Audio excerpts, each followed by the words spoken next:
Hi everyone, I'm Nathan from the ebook reader blog. For this video, I wanted to do a screen comparison review of the new Boox Go 10.3. Onyx recently released it. It's got a 300 ppi screen. It's their first black and white device with a 300 ppi screen on the 10-inch size. Amazon used to be the only one with the Kindle Scribe here, so I thought it'd be a good quick comparison. So one difference with the Go 10 is it doesn't have a front light, so that kind of helps the screen be a little bit clearer without the added front light layer.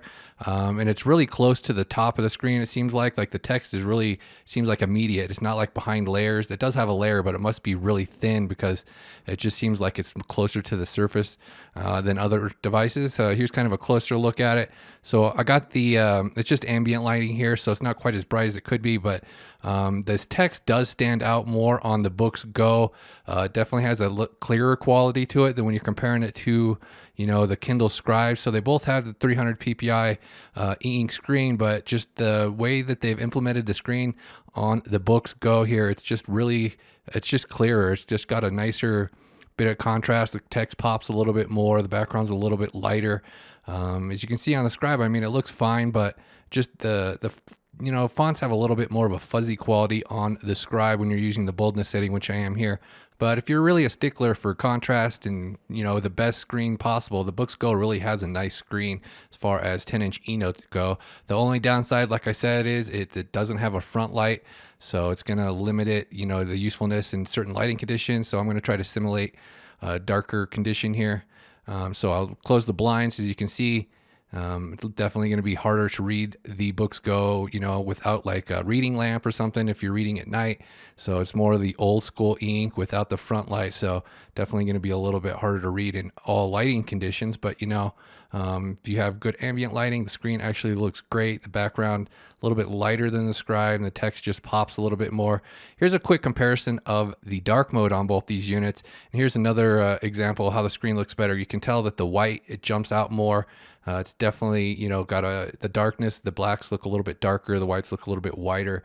So the screen does look great on the Boox Go 10. If you can get by without a front light, I mean, yeah, it's got one of the nicest screens you can get on the market. It really looks good and clear. Here's a quick comparison between a 227 ppi screen on an older Boox Note.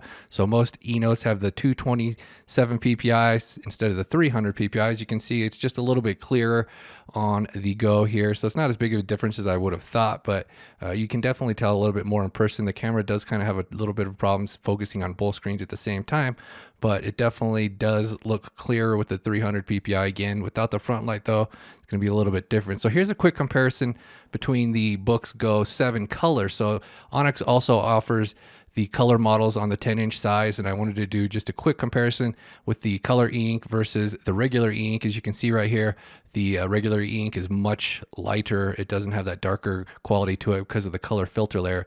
You have to crank up the front light, and then you get a little bit closer, but still contrast is way better on the regular e-ink screen. So it is nice having color for comics and stuff like that, but when it just comes to like regular black and white text, the Boox Go 10 that is, looks really good. So I wanted to compare it to the Kindle Voyage as well, because the Kindle Voyage has long been regarded as having the best screen as far as like contrast and like clarity goes. And I say it's really close, but it's kind of hard to tell in the video, but in person, the background on the Voyage is still a little bit lighter, it looks like to me. The screen does have a little bit of a clearer quality to it. I mean, they're very close. It's very good on the Boox Go 10, but I just kind of feel like it's still a little bit better on the Voyage. The Go does have a little bit added texture layer for the writing to make the writing a little bit better, so it's a little bit scratchier. So I think it's just a little bit clearer on the Voyage, but it's really close and it's really kind of hard to tell. The camera doesn't really focus on both screens at the same time as well as it could, but I mean, the text does stand out really well on the Boox Go 10, but I would still consider the Voyage still to be just a notch higher, but they're getting closer. But yeah, it's really nice to see that they finally, released a 300 ppi 10-inch eNote Onyx, that is, and it's a nice looking device. If you can get by without the front light, obviously it's going to be more limited without being able to light the screen. You have to use lamps or a reading light to light it up in the evening or whatever, but in the day, The ink screens, they catch the light really well. It looks really clear.